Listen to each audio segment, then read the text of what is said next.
Hello and a warm welcome again to Feeling Terrific. Today we have another special guest, as always. You hear this quote quite often, but today I have Antje with me. Antje is also a colleague of mine. She's located in Switzerland.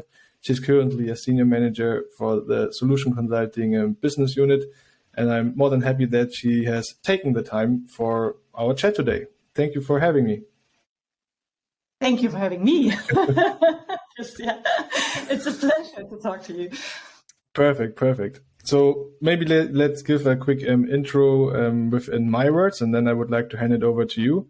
So you are currently, as already mentioned, a senior manager for a solution consulting team, right? So on the one side, you have to find and develop the best talent, but also, providing the best value for the customers, right? So maybe give us a quick intro. Who are you? Yes, with pleasure. So my name is Antje, like you already said. I'm 47, based out of Zurich, Switzerland. I'm not born here in Switzerland. I was born in Mülheim, very close to Düsseldorf. So I relocated to Switzerland 14 years ago. No, it's even 15. So now it's nearly 15. And I'm, as you said, I'm managing the solution consulting team here in Switzerland since 2 years nearly. Yeah. So what else? That's perfect for a quick intro. Thank you. Two questions. So first, why Switzerland? And second, why software industry? How did you end up being there? Why Switzerland? It is in like 80% of the cases for people who relocated to Switzerland. It's either because the situation, the market situation here in Switzerland is maybe still a little bit better than it is in Germany. But in my special case, my partner back in the days, he used to work in banking and he got a job offer from one of the big banks here in Switzerland. He decided to move over here.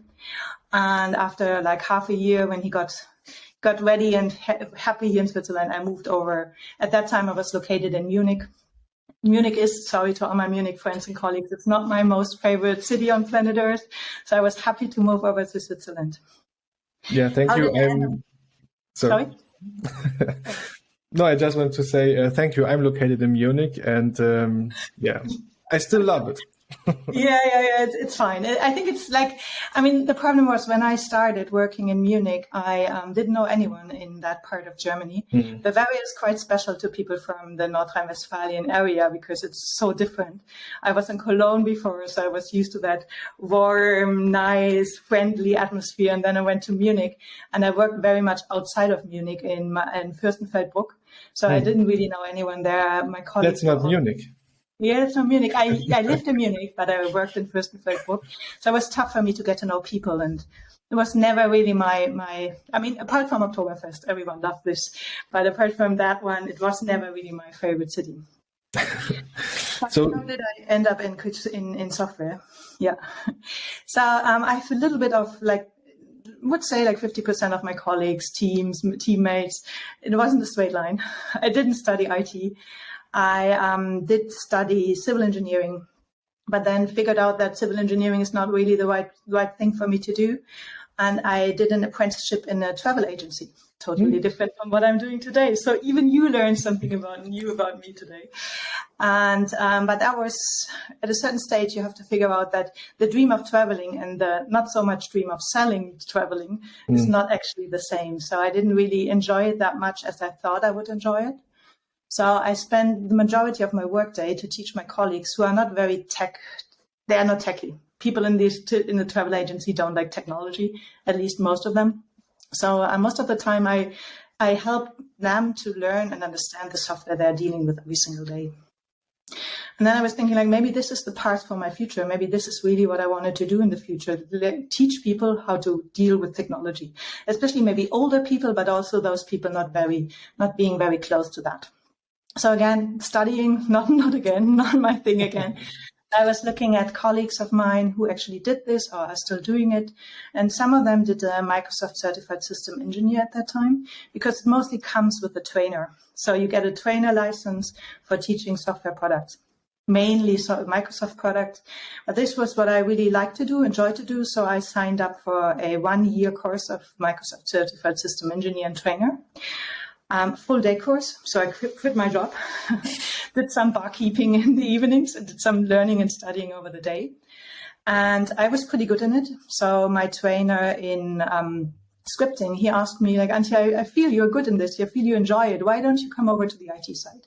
Why don't you join me at my first real job in IT? That was Renault Nissan at that time. Big Renault, everyone knows Renault. Renault and Nissan at that time were one company in Germany. We are looking for people who actually run a project implementing CRM, customer relationship management systems at the dealership. So all the Renault dealers, but also the free dealers who are actually not part of the Renault company, needed a CRM system. They didn't have any to deal with their customers, with their fleet customers, but also individual customers, as well as to deal with Renault themselves, to like have stock supply management, stuff like this. Yeah, that's what I did.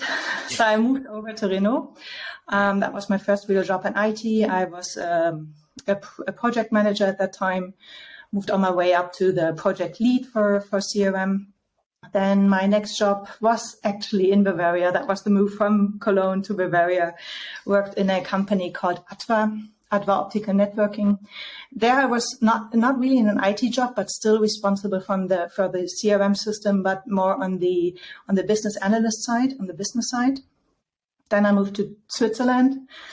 Worked there for Sonova, my most favorite company. You know, it was a very nice job, a nice company. They produce hearing aids. They are a market leader in all acoustical solutions. And there I worked overall globally rolling out a CRM system, which they just decided for.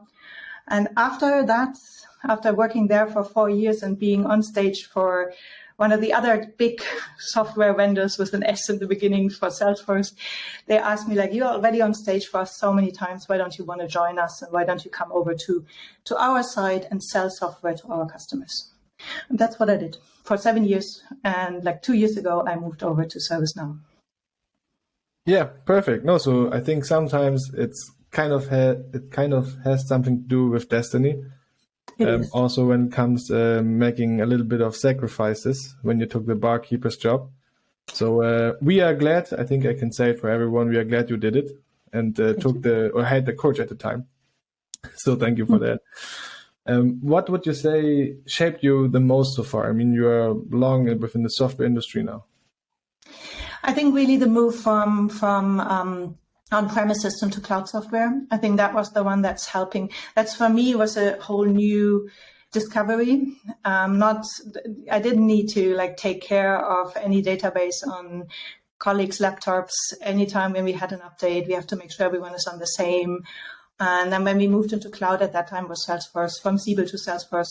That was the one thing that I really figured out that is really a game changer for companies as well as employees, that they can be anywhere. They don't need to dial into any VPN. They can be on their phone, even during the holidays, even check their pipeline or whatever they want to do during the holidays. But that was, I think, the biggest change over the years. I think nowadays it would be maybe ChatGPT. Everyone is talking about it, but I think this is the one that's changing rapidly how we interact with computers. Yeah. So first, I would like to say, if you have holiday, then take the holiday if possible. But second, you already answered my next question when it comes to trends, right? So trends is quite, there are quite few in the software industry, and you've also already mentioned ChatGPT. So let's see what this will have. You mentioned already there will be a huge impact long-term wise. So looking forward, to see how this will go. I'm wondering, would you consider at one point moving out of the industry? If yes or no, why? I felt I just recently moved into it. No. Oh, okay. Why is that? I used to work in a lot of industries outside of IT, and I really feel, especially working for the company the two of us are working in right now, it's the trust that you have as an employee of ServiceNow or nearly any software vendor. Compared to working in a corporation is so much different. So I would actually not move anywhere else again. Also the freedom, the trust, first of all, that you do good and only do good in the sense of the company, but also that you are your own boss, you are your own CEO, right? And this is really the one thing that I love so much about our industry. You can start new projects, you can find people, everyone is super friendly, everyone is working with you. So to be completely honest, I think I wouldn't change again. I will never go back out of this industry. Yeah, so now everyone heard your commitment, so we will follow you for this one. Regarding solution consulting per se, right? So if you Google it, there are various definitions of it. What is your definition of solution consulting? So the first mistake is Googling something. Ask ChatGPT. That's correct. I'm sorry. So I think as a solution consulting, maybe the majority of your listeners don't really know what we actually do the whole day. So my team and myself, our main priority is to listen to our customers, to find out what are their strategic goals long term, but also what are the current issues, the current challenges they are facing when it comes to their IT infrastructure, when it comes to processes that they need to be supported. So what my team does is, together with our dear seller colleagues, AE colleagues, or sales colleagues, however you call them, they I'm just trying to understand what are the issues the customer has at the moment. Is there anything short term? Is there midterm? Are there long term challenges they're trying to solve? Then presenting what we can offer to help them solve their issues, presenting the value that they can achieve with our solutions, and then helping them to decide what would be the right thing to implement. And then doing the handover to the implementation partners. So we basically, I mean, the word consulting already, we have it in our names. We consult the customers to solve, and it could be either an IT problem, or it could be an HR problem, it could be a customer service problem. I mean, mostly all of your listeners know our portfolio, but it's really deeply understanding, doing deep down discovery in workshops, maybe even sitting at their customer service desk to understand how does the current day of a normal employee look like, and then presenting back to a steerco, to a board, to whoever who wants to see it. How can we help them overcoming those challenges? So if you're not interested in a career in solution consulting now, I don't know why. So yeah, I'm hiring, by the way. So this is one side, right, regarding solution consulting. But what drives you in this context? Why are you still in solution consulting and not in a business unit?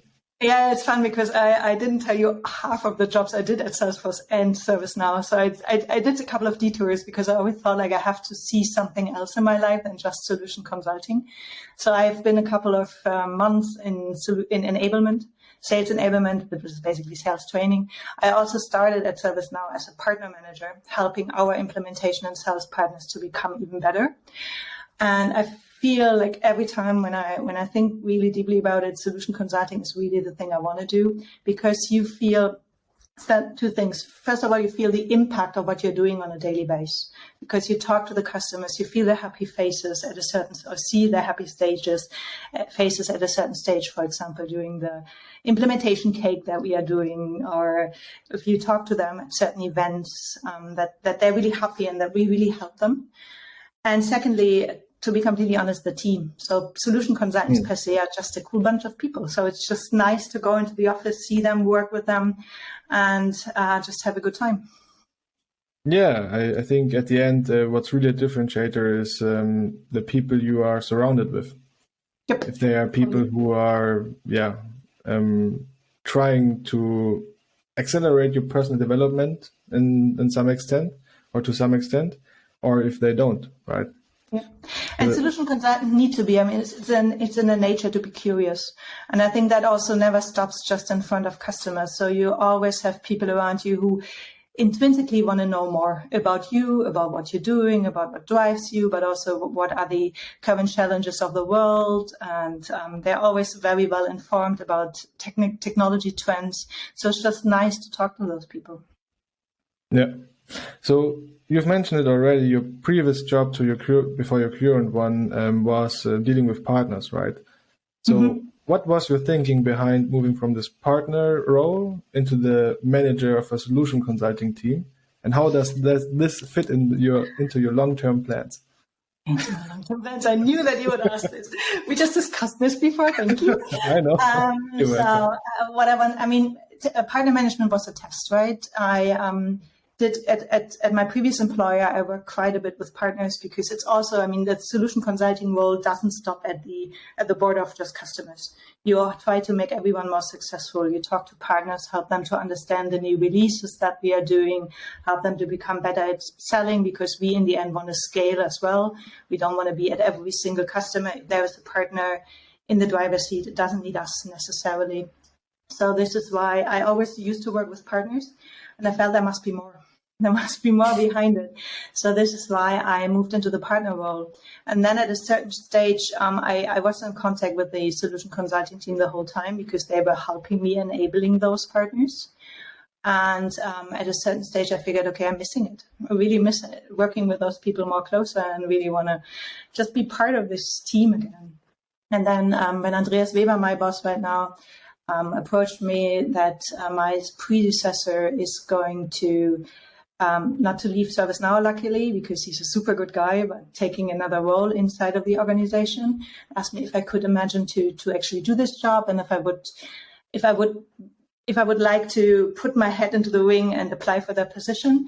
Just thought, yeah, maybe that is a really good thing to do. So I just moved back to my roots, basically, and I really enjoyed it every single stage, every single second.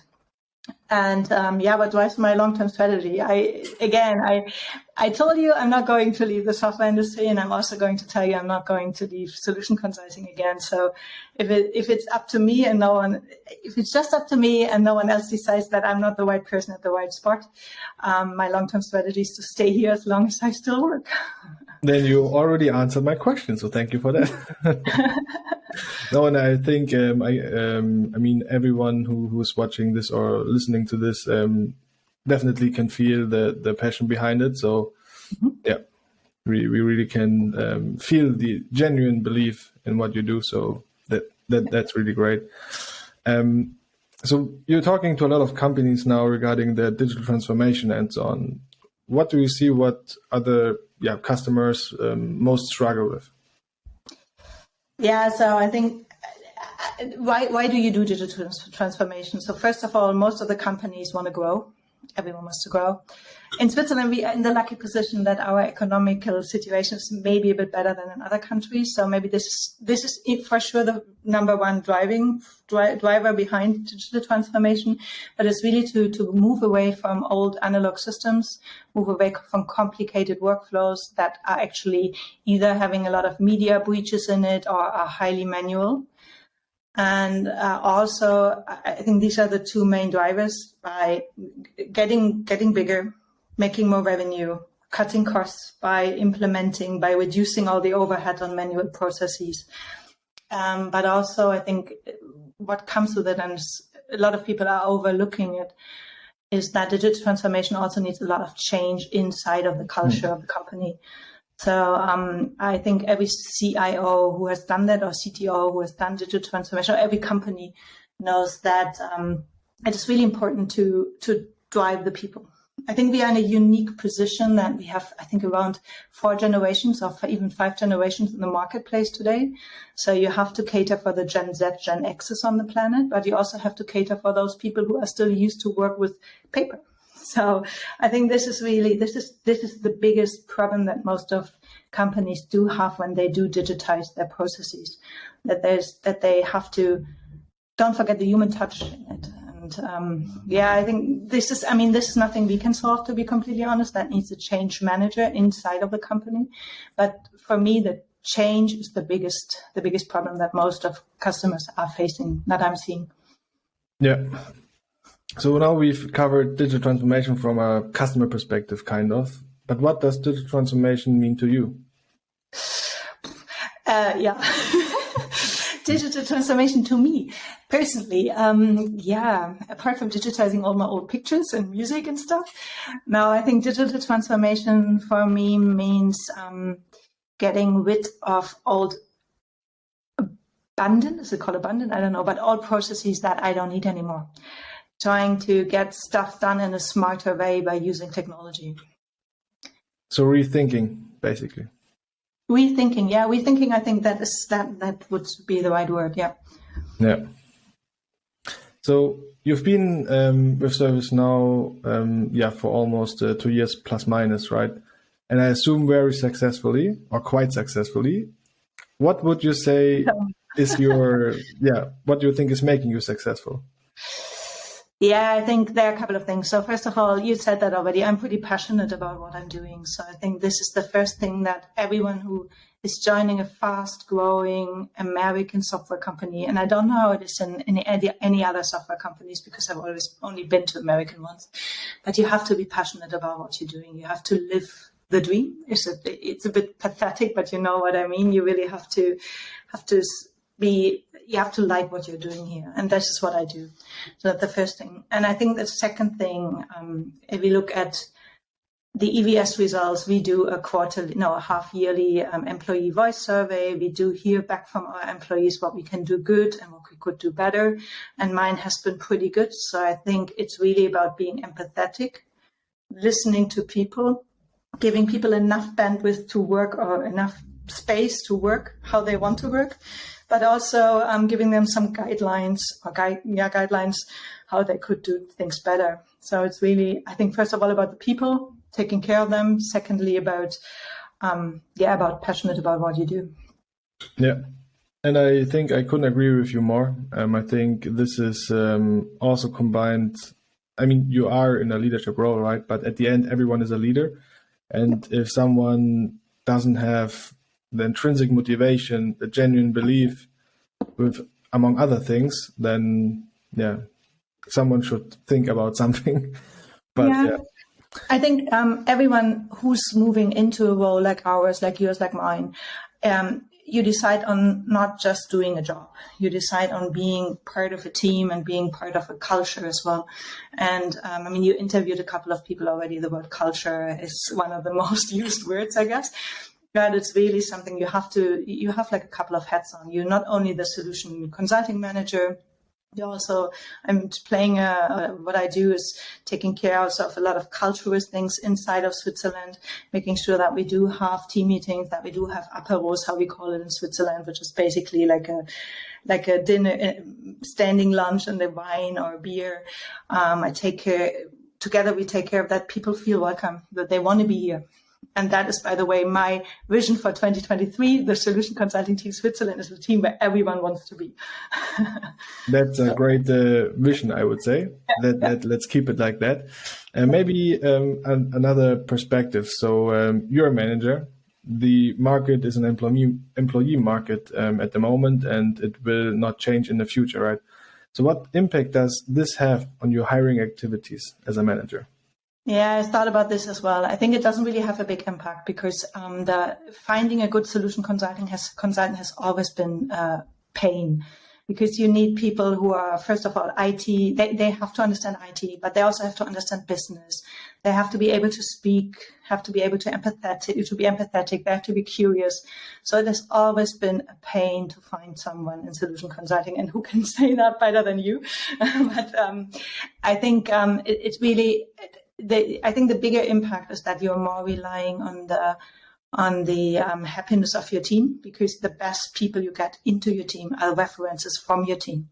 So I think what people have to do even more than they had to do in the past, and I have to do even more than I had to do in the past, is to make sure that everyone is happy and confident with their job, because then they're speaking good about you, but also referring all their best ex-colleagues or friends or whatever.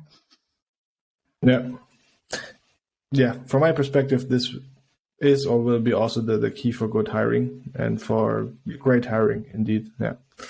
So what qualities, especially skills, did you learn so far, which, sharpen you as a person, as a professional, but also what role do they play for you today?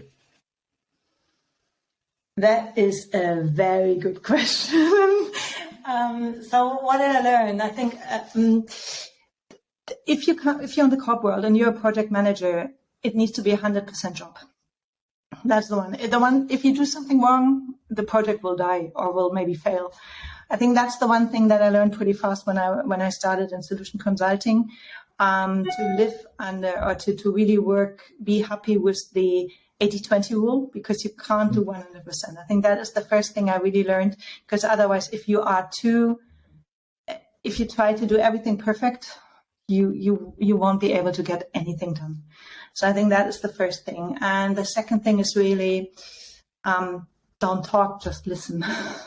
Because I'm not sure every one of us, and I think everyone can relate to this, has been in sales calls or in sales pitches, even if you just buy a jacket or anything, and you don't even have a second to talk because your sales counterpart is talking the whole time.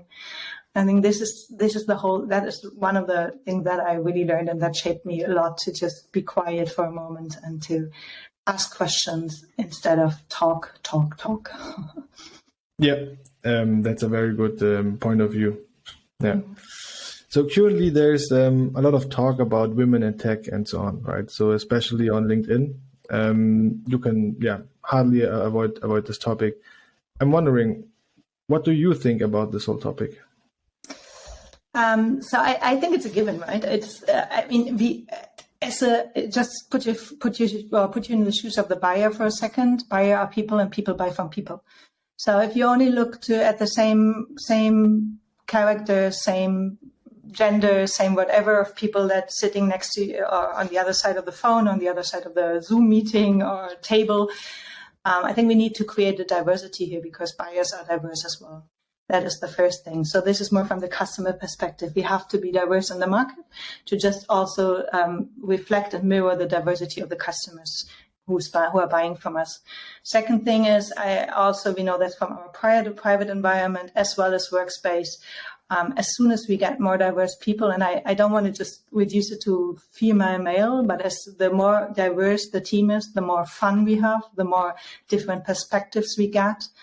And this is, for me, one of the most important points, to have a diverse team, to just come up with different viewpoints, but also maybe more the female view of things, who would look at things a little bit different. And I think also one of the most important parts here is, and I'm not sure if you read the McKinsey study that just came out, but we are looking, you said that before, we are in an employer market. We are looking at a shortness of talents. So I think only 22% of all tech roles are filled with women. If we look at how much potential we still have that can be filled by women, we could easily solve that problem we do have in the gap of talent, in the war of talent, how it's called nowadays sometimes. So we just have to, it's a given naturally from customer side, from team building side, but also we have to look at that talent, because otherwise we will run into shortages overall at the end.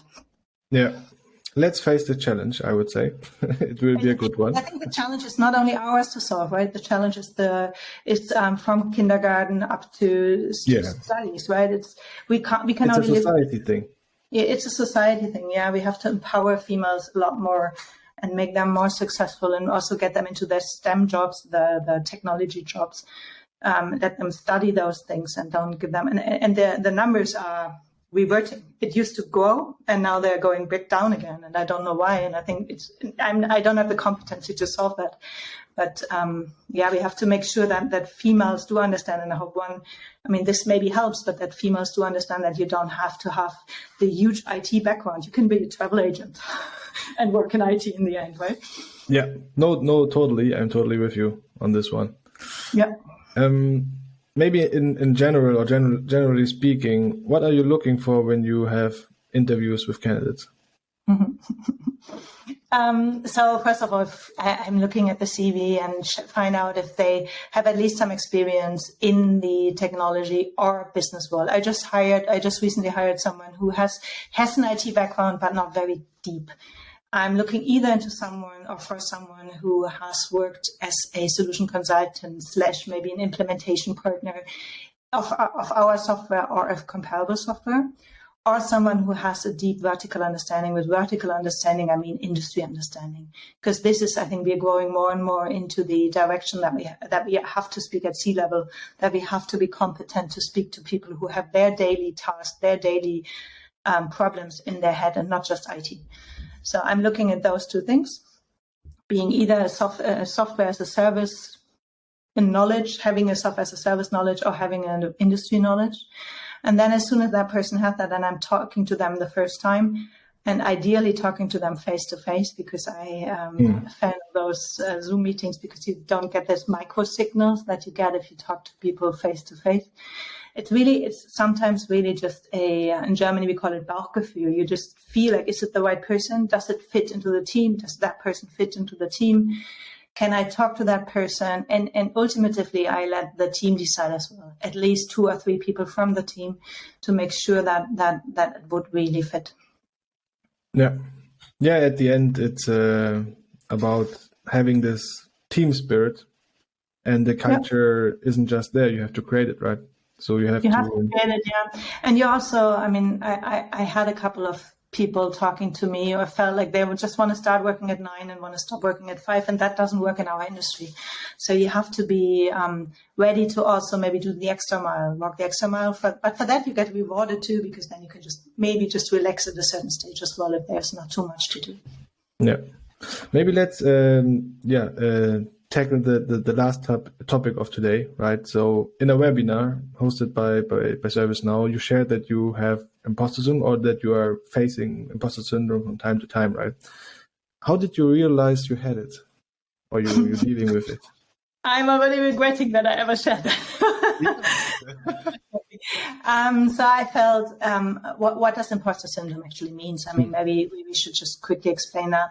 It's just the feeling of not being qualified for the role you are actually in. It's like feeling a little bit like a fraud. And at a certain stage, someone will discover that you are not the right person. You don't have the skill set to fulfill your role.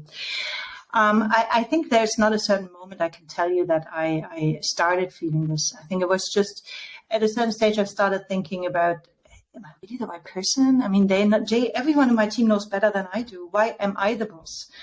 And I think everyone has that from time to time, but that consistently grew over the time. And this is how I actually discovered that I have it. Yeah. So what I can say is, I think that's really, brave, and it earns respect that you shared this story of yours publicly during this webinar. And what I can say is also, when I thought about making a podcast, it was also like, okay, why me? Why I? There are already a lot of podcasts out there, but at the end, it was like, but not mine. And it makes a lot of fun. And so I totally know what you mean. In what ways has it empowered you, having the self-awareness of the situation? Yeah. So I think you know me a little bit. We work together quite a bit. So I think it's 2 things: authenticity, and I can't even say that, it's a TH problem, right?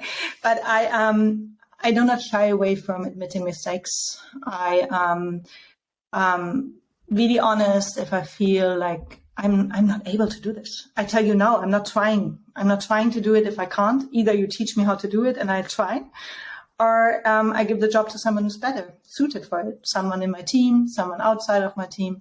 So I'm very, very open and transparent in what I think I can do and what I think I can't do. And the second thing is really resilience. I think I'm getting, the moment you face this problem of an imposter syndrome and you get your head around how you can actually not solve it, you will never be able to solve it, but at least work with it. That is mostly by getting feedback from other people, because if you just digest it by yourself and think about it, I did something wrong, and then you talk to someone else and that person tells you it was excellent. They've never done it that way. You're like, what? Really? Yeah. I think this is, it's just giving you, through those loops you're doing, through those iterations that you're doing, it's just giving you a lot more resilience over time. So I think the 2 things, authenticity and resilience, are the 2 things that I learned from it. But it's a process, right? I think I will never be as happy or as confident with myself as other people are. Yeah. No, and I mean, with this authentic ending, I would like to thank you for the authentic talk. But for the last words, over to you. Last words. First of all, thank you, Christian, for inviting me to this. Really enjoyed it. I was pretty nervous before we started this. We couldn't see. Yeah. No, I think It was a very good talk. And again, coming back to the women in tech, I really want to empower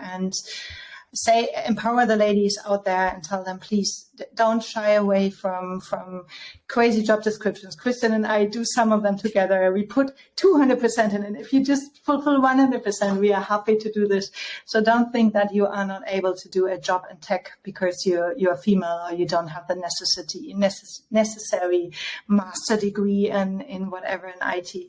So I think this is just my 10 cents that I took from my career. You don't need to be the master in something to just try something out and start it, and you will succeed for sure, like I did, like Christian did. Perfect. So with this positive mindset, thank you for your time again, Antje. It was really a pleasure talking to you, and talk to you soon. Same here. Thank you very much.